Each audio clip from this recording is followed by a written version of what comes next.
Hello.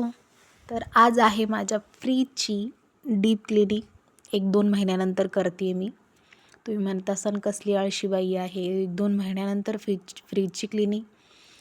कारण मग मी एकटीच फ्रीज वापरते ना, तर जास्त घाण होत नाही ते. त्यामुळे जर घरामध्ये कसं खूप जास्त माणसं असली की मग ते हात लावणं सारखं चालू असतं, मग ते जास्त घाण होऊन जातं.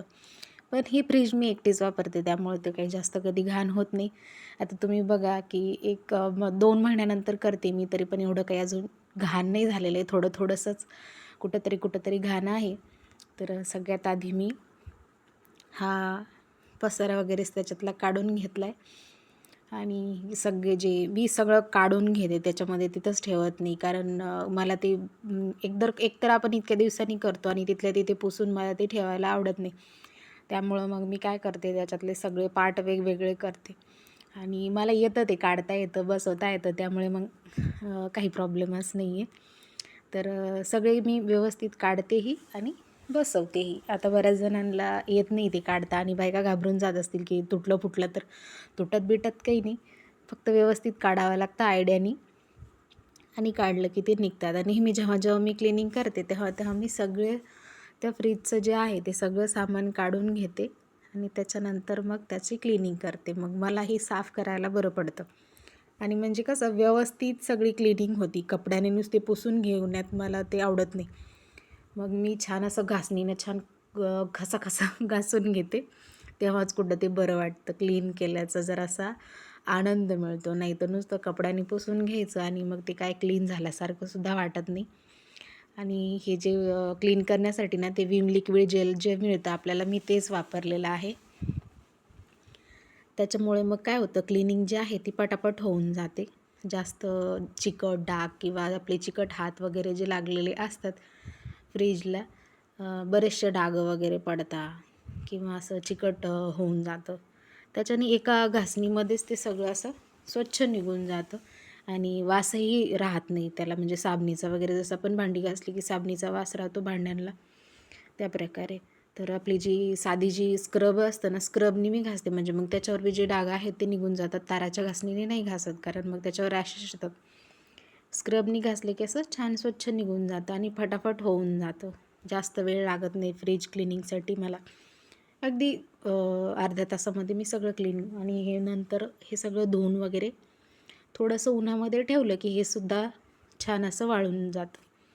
आता त्यानंतर हे सगळा पसारा मी फ्रीजमधला काढून घेतला होता. तुम्ही बघताय मी हे सगळं असं काढून रिकामं करून घेतलं फ्रीज आणि छान असं मस्त आतूनसुद्धा मी जेलनीच पुसून घेतलं आहे, विम जेलनी. म्हणजे बघा ते एकही डाग वगैरे दिसत नाही आणि आपलं फ्रीज जे आहे ते पांढरं शुभ्र दिसतं. आता हे थोडा वेळ मी उन्हात ठेवली होती. ही जी इक्विपमेंट्स होती त्या फ्रीजमधली, ती सगळी काच म्हणा किंवा मग इथं हे जे एग ट्रे आणि दुसरे बाकीचे जे ट्रे होते ते सगळे आता ते वाळले होते.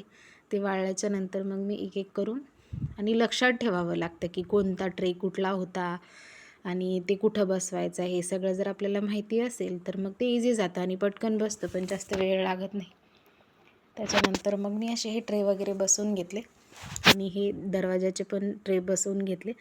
आता हे दरवाजाचे ट्रे बसवताना ना, मी एक ट्रे खालीवरी बसवून दिला होता. मी विसरून गेले की हा जो ट्रे मी बसवते हा खालचा ट्रे होता आणि तिथला ट्रे मी खाली बसवला होता.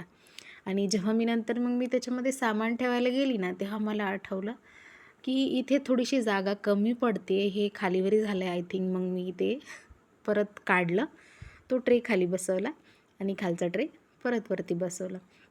म्हणजे आपलं भांडी ठेवताना लक्षात येऊन जातं, म्हणजे जे साहित्य आपण तिथे ठेवलेलं आहे ते ठेवता आपल्याला लक्षात येऊन जातं की हां गडे काहीतरी मिसमॅच झाले. मग त्याच्यावर मला समजून गेलं, मी तिथे सामान ठेवताना माझ्या लक्षात आलं की नाही इथे काहीतरी गफलत झाली.